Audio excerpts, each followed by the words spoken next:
acompanhando o ex-presidente, estavam nessa oitiva. Ele chegou por volta de 1h40, quase 2 da tarde, a hora que justamente iniciou uma importante oitiva. A gente já disse que já são 4 vezes que o ex-presidente vem à sede da Polícia Federal, e novamente esta oitiva envolvendo essas revelações do atual senador Marcos Duval. Esse veículo que chega agora exatamente é o veículo que está o ex-presidente da República, que vai se aproximando nesta região aqui, onde é o acesso à sede da Polícia Federal. A gente vai ouvir o que vai responder o ex-presidente, o que ele revelou aos agentes da Polícia Federal nesta quarta-feira, em mais um importante depoimento. Esse é o veículo, então. A gente observa essa chegada, toda a movimentação de jornalistas e de quem vai acompanhando esta imagem ao vivo já neste momento, a chegada. Vamos ouvir o que vai responder agora o ex-presidente da República, Jair Messias Bolsonaro. Todo mundo tá pronto? Vamos lá? Não. Peraí. Calma, quebrar queixo.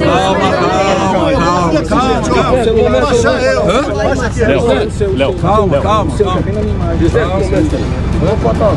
Pode ir? Vamos lá. Boa tarde, presidente. Como que foi o depoimento? Motivo de mais um depoimento e muitos outros terão. Parece que é algo programado para constranger. E não é a Polícia Federal. O motivo do depoimento de hoje foi de uma reunião que estive, sim, o Daniel Silveira e Alexandre de Moraes, dia 8 de dezembro do ano passado. Alexandre de Moraes, presidente?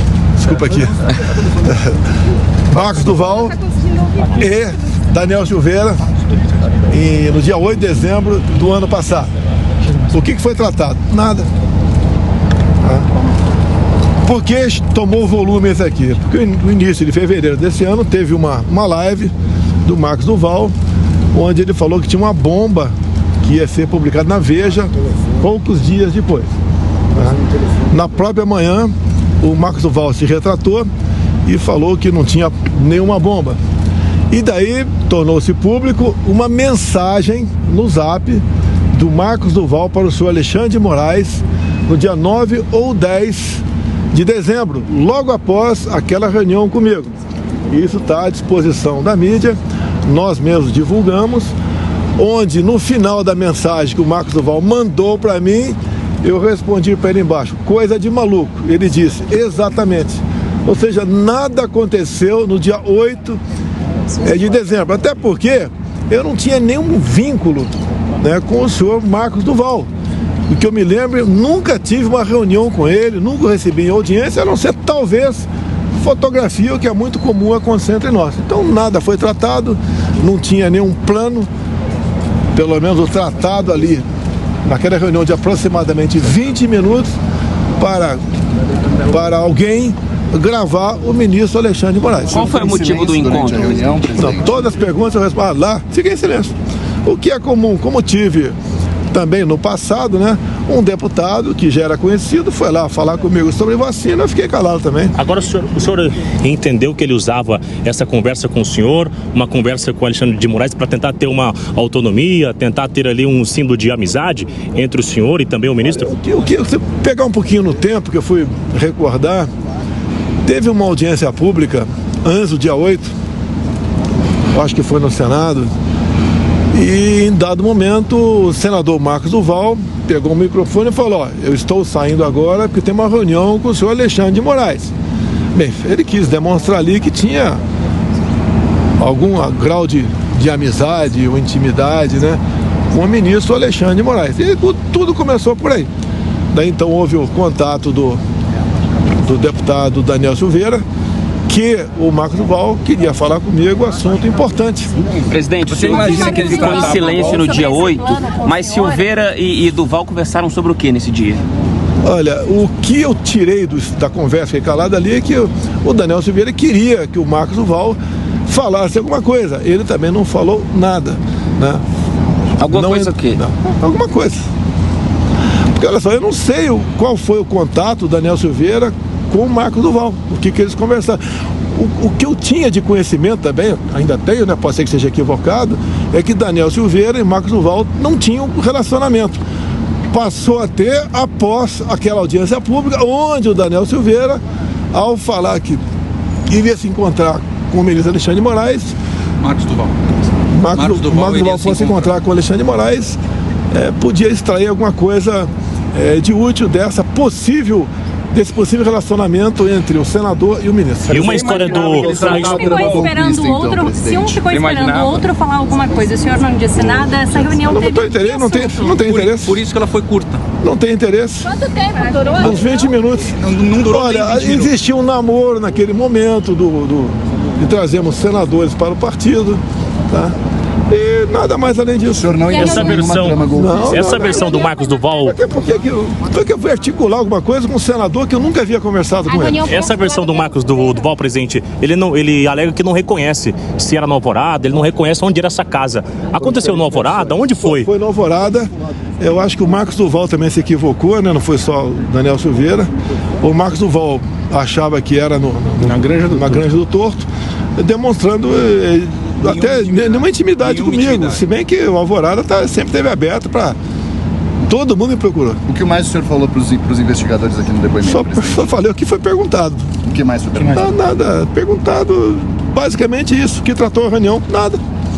O senhor tem medo? Como o próprio Marcos Duval, em zap, para o ministro Alexandre de Moraes, no mesmo dia ou no dia seguinte. Você tem medo de ser indiciado? Deixar o presidente Lula assumir era do Daniel Silveira? Não, ninguém tratou disso, assumir. Olha, a transição minha foi pacífica, 2 meses, ninguém do PT questionou que não foi bem recebido, não teve acesso a tudo que queria naquele respectivo ministério. Todos, desde o da Damares até o do Paulo Sérgio, que era da Defesa. Tudo foi passado. Nesta reunião do presidente, com o senador Marcos Duval e com o deputado Daniel Silveira, em nenhum momento, reunião curta, reunião rápida, em nenhum momento desta reunião apareceu o nome do ministro Alexandre de Moraes. Nesta reunião não foi discutido nenhum ato preparatório, nenhum plano conspiratório. Repito aqui, quero deixar isso muito claro, uma conversa rápida, uma conversa lacunosa, nenhum tema determinado pode ter sido discutido. Mudança partidária, naquela época cogitava-se a mudança do senador Marcos Duval para o PL. Repito aqui para que fique muito claro, nessa reunião rápida no Palácio do Alvorada, ao contrário do que foi dito, nenhum ato preparatório, nenhum golpe, nenhuma conversa, o nome do ministro Alexandre de Moraes jamais foi citado, muito menos qualquer tentativa de gravação junto ao ministro Alexandre de Moraes. Quando o ministro Alexandre de Moraes propôs ao senador Marcos Duval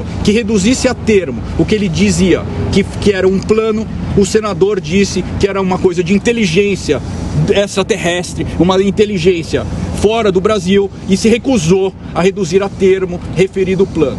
Portanto, parafraseando o ministro Alexandre de Moraes, nada do que não está a termo deve ser levado em consideração. Então eu endosso a fala do ministro Alexandre de Moraes quando diz que nada do que está a termo deve ser levado a sério, e é esse o nosso posicionamento no depoimento de hoje. O presidente se arrepende de alguma declaração sua, presidente? Marcos Duval inventou toda essa história. Marcos Duval inventou toda essa história, então.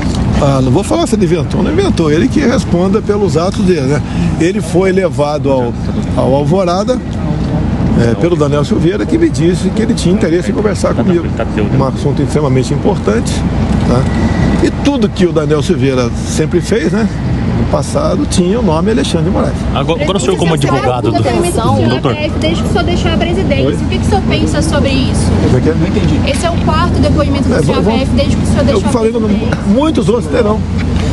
Eu acho que fazer uma busca e apreensão na minha casa contra a orientação do Ministério Público atrás de cartão de vacina, no meu entender, é um ato para desculacho. Não roubei nada, nunca conspirei nada, tá? É para esculachar, é constrangimento perante a opinião pública, é desgastar. Se eu não tivesse nenhum capital político, não estariam fazendo tudo isso contra mim. Já sobre o cartão de vacinação, ontem a oitiva do Mauro Cid, justamente onde iniciou a investigação na presidente. O senhor acompanhou a oitiva, ele não respondeu, fez um discurso rápido, reforçou que o senhor disse que não era amigo, que ele acabou sendo indicado lá em 2018. Qual é a sua avaliação? O que eu sempre falei do Cid? Ele é filho de um colega da minha turma. A gente sempre trata os filhos de colega de turma como se filhos nossos foi. O tratamento meu com o Cid sempre foi muito respeitoso e ele me serviu muito bem. Agora, eu tive 4 ajudantes de ordem, todos foram indicados pelos respectivos comandantes de força. Se fosse um outro capitão qualquer, o major, o tenente-coronel, eu aceitaria. Por exemplo, os ajudantes de ordem do vice, pelo que me consta, ele que escolheu. O meu não foi o que escolhi. É sinal que eu reconheço a competência, a capacidade e a indicação feita pelos respectivos comandantes de força na época. É importante dizer uma coisa... Medo todo mundo tem, né? Não quero morrer. Mas com essas ações... Deixa ele, não é preocupado. Olha o que acontece. Vamos lá, hoje em dia, tem quase 300 pessoas presas em Brasília com acusação. Não existe terrorismo, tomada de poder. O que é isso? Num domingo, se toma poder num domingo, você tem que mirar a cadeira ocupada. Temos exemplo agora na Rússia, lá com o grupo Wagner, né? Então lá houve uma tentativa aqui, com pessoas com Bíblia, embaixo do braço, orando, rezando. Essas pessoas, sem uma arma, sem um canivete, essas pessoas queriam dar um golpe, meu Deus do céu. Parece que criaram a figura do golpe, e agora estão tentando construir algo para dar credibilidade ou sustentação a esse hipotético e fantasioso golpe de 8 de janeiro. Presidente, o senhor se arrepende dessa reunião com o Marcos do Val? Não, eu recebi um montão de gente. Quando eu recebo parlamentar, todos os parlamentares pediram audiência comigo, eu acho que raramente algum não atendi por falta de tempo. O resto recebo todo mundo. Quando o parlamentar queria falar comigo, às vezes o cara adiantava o assunto, às vezes não adiantava, tratava na hora. Por que o senhor enviou uma lista do TSE com nomes de aliados seus que estariam ali respondendo a ações? Foi matéria de vocês, A própria imprensa falou que aqueles nomes estavam, né? E eu tinha uma relação no Zap, mais de 100 pessoas. Eu acho que metade parlamentar, e botei na linha de transmissão. Na linha de transmissão, matéria. Esse pessoal tá lá, os nomes estão lá no TSE para possível...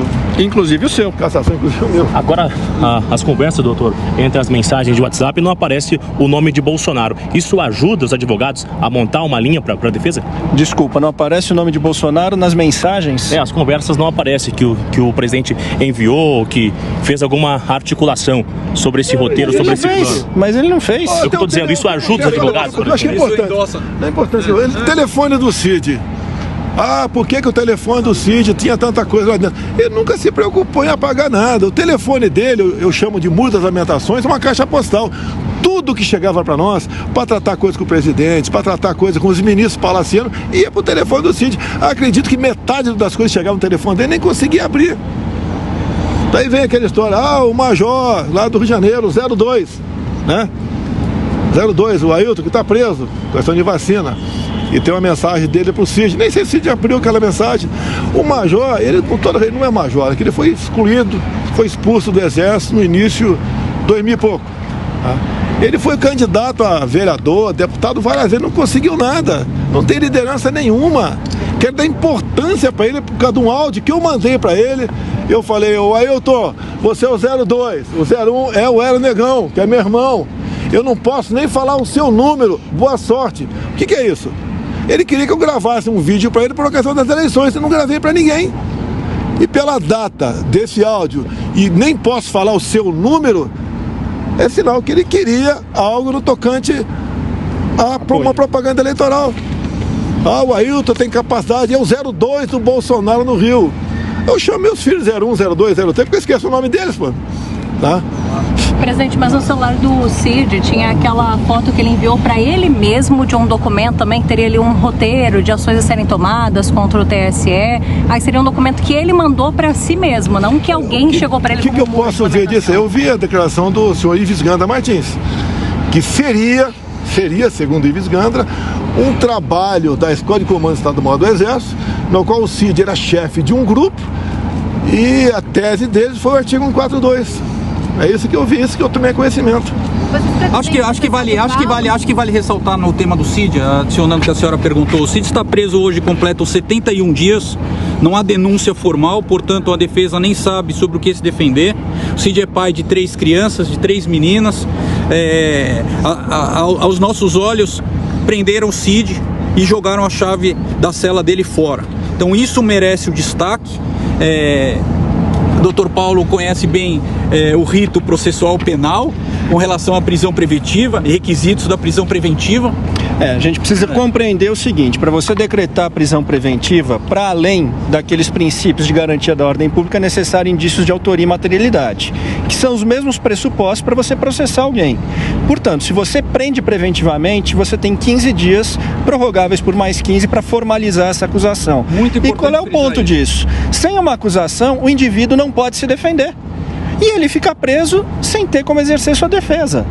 Esse é o grande ponto crítico, e aí de se dizer que prenderam e jogaram a chave fora. O mesmo eu adiciono aos outros, ao Max e ao Sérgio Cordeiro, os dois assessores do presidente de longa data, que também estão presos há muito tempo. Inúmeros recursos já foram interpostos e continuam sem apreciação. Eu não sou advogado, nem rábulo eu sou, mas segundo os advogados que eu tenho conversado, não tem justificativa essa preventiva para os três.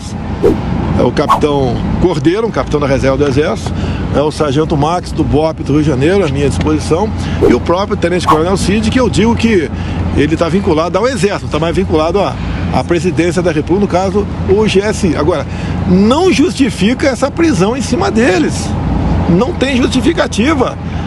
Isso é um ato contra o Estado Democrático de Direito. Falam tanto em romper isso, né? Ter uma ruptura. Estão fazendo agora exatamente o que acusa os outros de tentar fazer. Só isso, mais nada. Com relação ao depoimento de hoje, mais alguma pergunta? Se vocês pretendem processar do Val por difamação, falou algo do tipo? Ainda a defesa vai estudar se há elementos para isso, mas não creio. A reunião acabou, para mim estava encerrado. Eu não vou... O que vai de gente lá falar comigo, ia, alguns falavam absurdo, simplesmente nada a falar, mas muito obrigado. Caso é muito grave, né, presidente? O Marcos Duval é que tem que responder pelos atos dele, pô. Você pode ver, a live dele, acho que foi com o MBL em fevereiro, onde ele falou que tem uma bomba para Veja agora, já tinha dado entrevista, né, para indicar, para Veja sexta-feira, quebrou as pernas da Veja, inclusive. E algumas horas depois ele falou que olha, nada, o presidente Jair Bolsonaro nunca tentou fazer nada, nunca fez nada, etc. Ficou em silêncio durante a conversa, né, um monólogo praticamente, e ponto final. E mais se quiser eu dou para vocês aqui a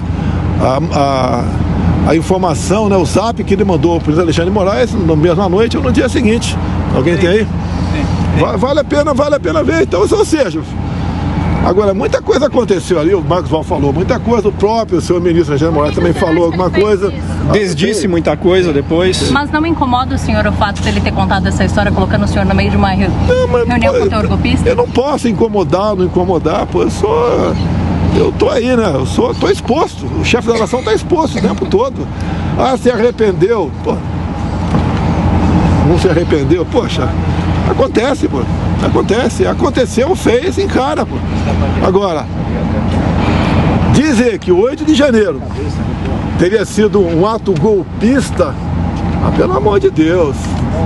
Quando eu vejo a CPMI trabalhando, pedindo informações, como vejo parte da CPI aqui do Distrito Federal também, pede a relação do pessoal que estava em hotel em Brasília, tá? Que segundo o coronel Neme, acho que é o nome dele aqui da PMDF, falou que tudo que aconteceu naquele dia 8, de grave, foi tramado por pessoal que estava em hotéis em Brasília. E a comissão nega votar o requerimento para pegar o nome de quem estava em hotéis. Presidente, o senhor não admite o teor golpista no 8 de janeiro? Eu sempre joguei, golpe nenhum. Você não vai dar golpe num domingo, para cadeiras vazias, sem canivete, sem um canivete, sem arma nenhuma, sem armas. Existe.